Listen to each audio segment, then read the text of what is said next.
Welcome to Crop Sense, presented by North Carolina Cooperative Extension. I'm Jacob Morgan, a field crops agent with North Carolina Cooperative Extension. Today we have Dr. Wes Everman and Dr. Charlie Cahoon, Extension Weed Specialist with North Carolina Cooperative Extension. Good morning, Dr. Everman. Could you tell us a little bit about yourself? Sure. I'm an associate professor in the Department of Crop and Soil Sciences, and I primarily work as an extension specialist with small grains and soybean weed control. Dr. Cahoon, same question. Yeah, hey Jacob, thanks for having us on. I'm Charlie Cahoon, extension weed specialist and assistant professor in crop and soil sciences, and my specialty is weed management in corn and cotton. So I've asked both of these excellent weed specialists here today to talk about a little bit about herbicides early in the season.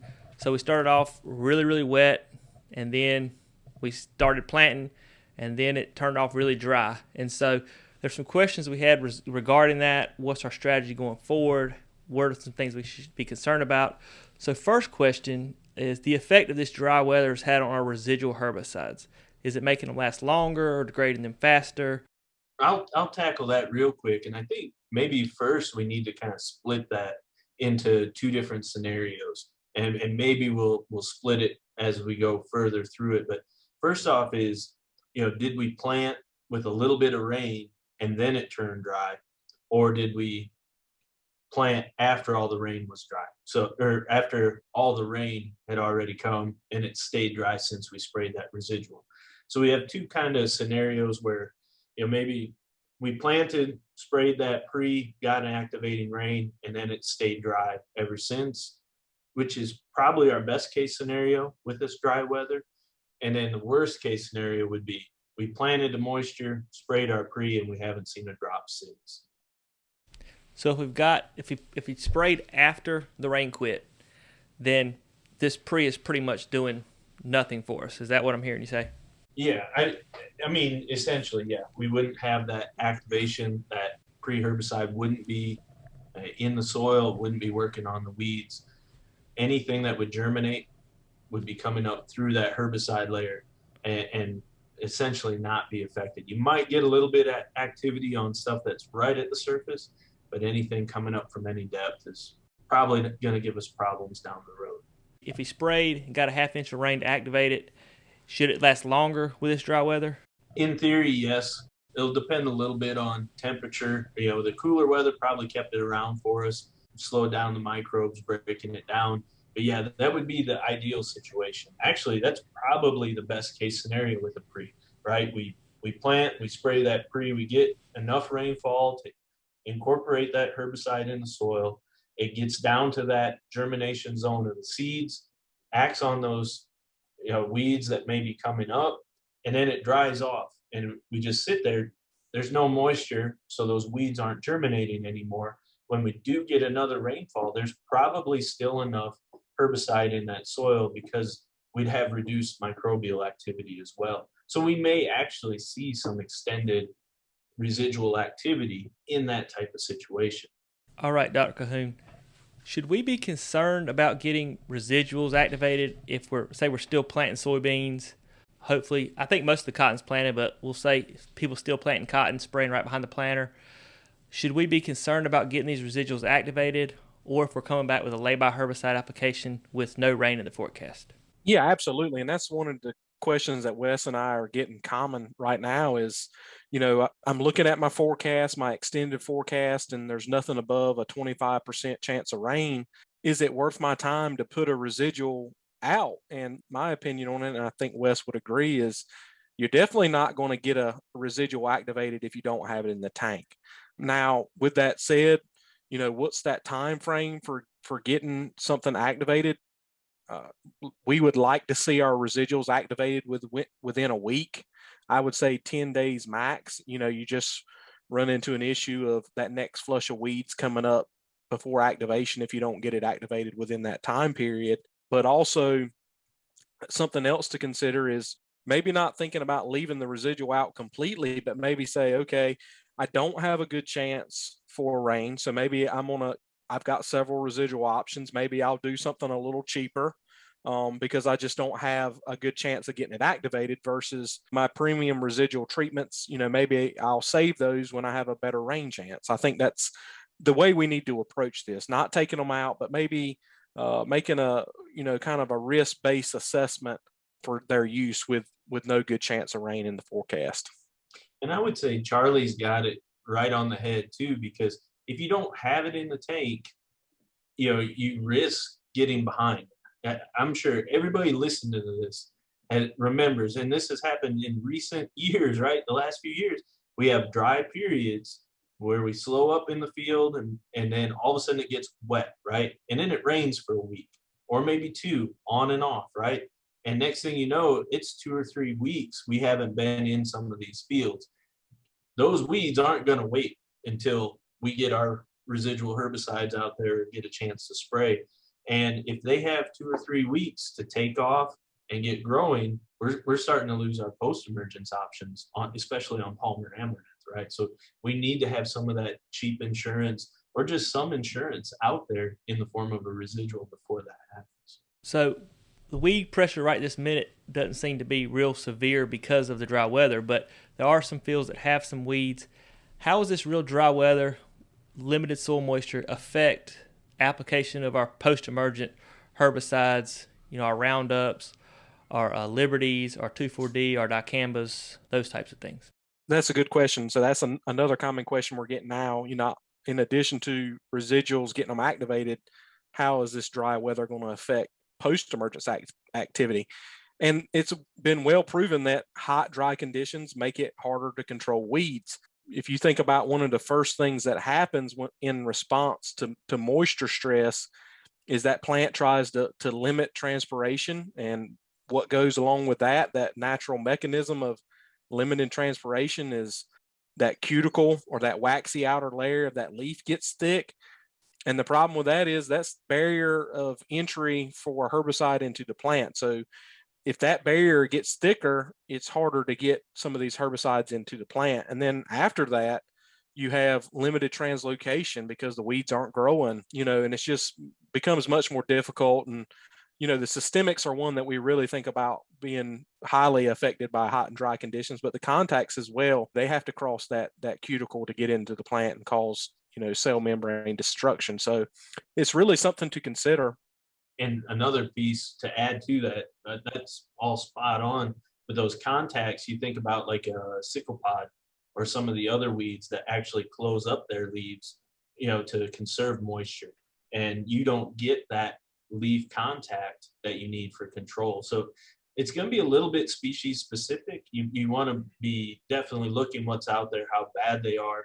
Some of the research that we've been doing recently, it's ongoing work looking at moisture stress and competition, and we're starting to do some herbicide work under moisture stress.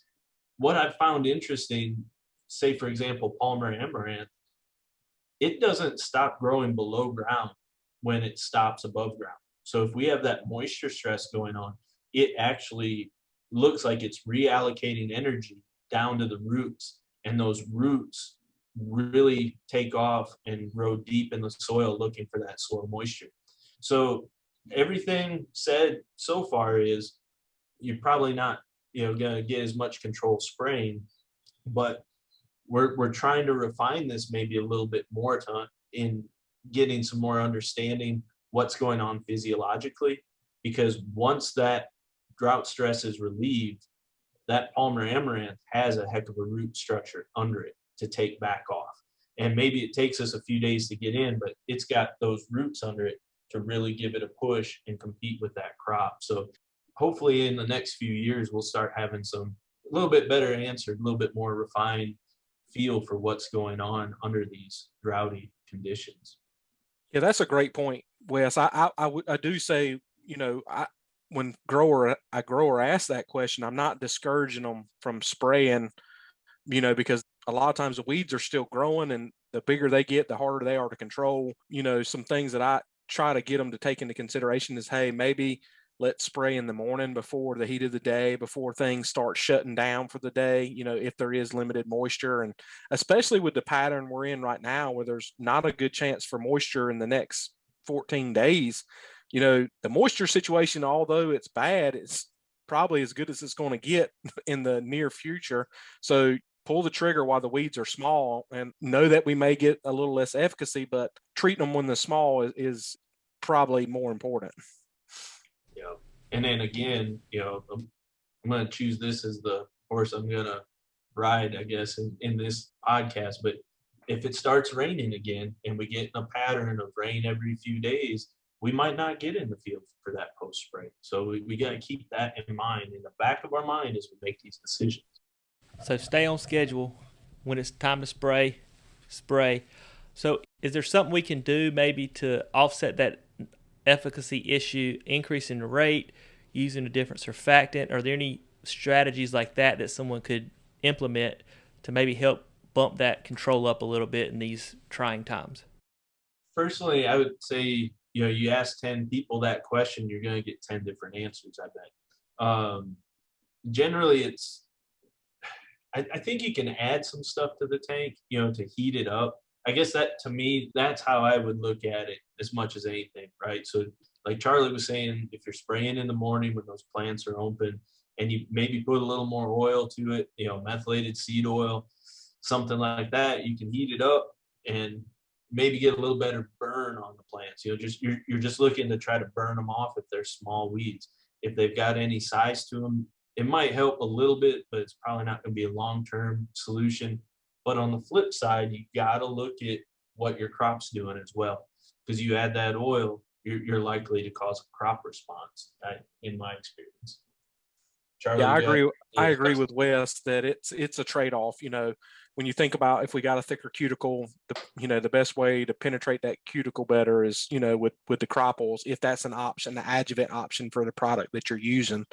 But what comes with that is potential for more crop injury in most situations. So it's definitely a trade-off.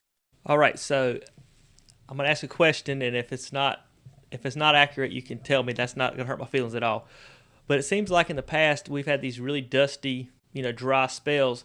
People are out spraying Roundup specifically, it seems like, and there seems to be tracks through the field. I don't know if it's the dust settling on the plants is tying up the Roundup or the glyphosate, or if there's something else going on, or it's just something I made up in my head. It's definitely something. I see it more farther down east in the Blacklands. When it starts getting dusty in the Blacklands, there's a lot of conventional tillage, so the risk for dust is a little more. And you see it, like you said, in the wheel tracks. I've always, thought it was a couple of different things going on. You're laying over the weeds in the wheel track. They're getting kind of mashed down, so that can probably limit control there. And then, obviously, if you're getting dust on those plants, one reason why Roundup doesn't have any residual activity is it's, tightly bound to soil. So, that would make sense. If there's some dust on there, that might limit absorption into the plant. And I've seen, some folks that have tried to get around it. A lot of folks put in their wheel tracks, they'll put a larger orifice nozzle right behind their wheels to get a little more output, a little more GPA in those wheel tracks to kind of overcome some of that. So yeah, I think it's definitely something that folks talk about quite a bit when it gets dusty. And Wes may, I think it's like Wes pointed out, it may be something that's more common in the Midwest, and he could shed some light on that. I think it's what you said is spot on. So definitely the solutions you mentioned and the challenges you mentioned are top of the list. So it may be an issue, but it's not worth staying out of the field. We don't want to forego that Roundup application just in case the possibility of leaving a few weeds in the wheel tracks. Is there anything else that the listeners need to know, or maybe some common questions y'all have been getting that you'd want to talk about before we wrap this podcast up? Yeah, I was going to bring up the replant situation, with challenging planting conditions for cotton. Wes and I are getting questions about what we can do as far as either replanting cotton or going to soybeans. And I'll kind of talk about replanting cotton behind cotton is not an issue with most of our products outside of warrant. We've got some research here in North Carolina, some in Georgia, similar research in Georgia. Warrant is encapsulated, but when it breaks, those capsules break down, it becomes unencapsulated acetochlor, and that was never registered for use on cotton, rightfully so. And it doesn't happen all the time, but there's some situations where if those capsules break down and we replant into that warrant that's broken down, we can have some stand loss and injury. So we've been telling folks, wait 3 weeks, no till. If you have the ability to strip till and can run those ripper shanks real deep and bring some fresh dirt up into the planting zone or seeding zone, that maybe 2 weeks. And then I'll let Wes kind of touch on the considerations for soybeans. And in soybeans, we got a lot bigger window to plant, and hopefully folks aren't stressing as hard about trying to get in and plant in these conditions with their beans. Let that moisture come and then put them in the ground. I have had some folks ask about, they've planted beans, the stand doesn't look great, and they're trying to decide what to do next. And honestly, it's kind of a personal call. If you work that ground and come back with beans, you want to look at what you put down on herbicide, but because we've already done some tillage, you're probably going to want to put something out. You may be reaching season maximums on some of the products, so just pay attention to what's been put out and what you might be adding. It's going to be very case by case specific. If you just go back in and plant without taking out the stand that was there, you don't have as much worry about that herbicide getting mixed into the soil, and you may still be getting some activity once we get some rain. But as far as planting those beans, replanting, there really shouldn't be much concern with the herbicides we put out on beans already. Thank you for your time today, guys, discussing weed control in this early season dry weather. Thanks for having us on, Jacob. If you like this podcast, please subscribe and leave a 5-star review. And as always, thanks for listening to Crop Sense, because if it isn't making money, it isn't making sense.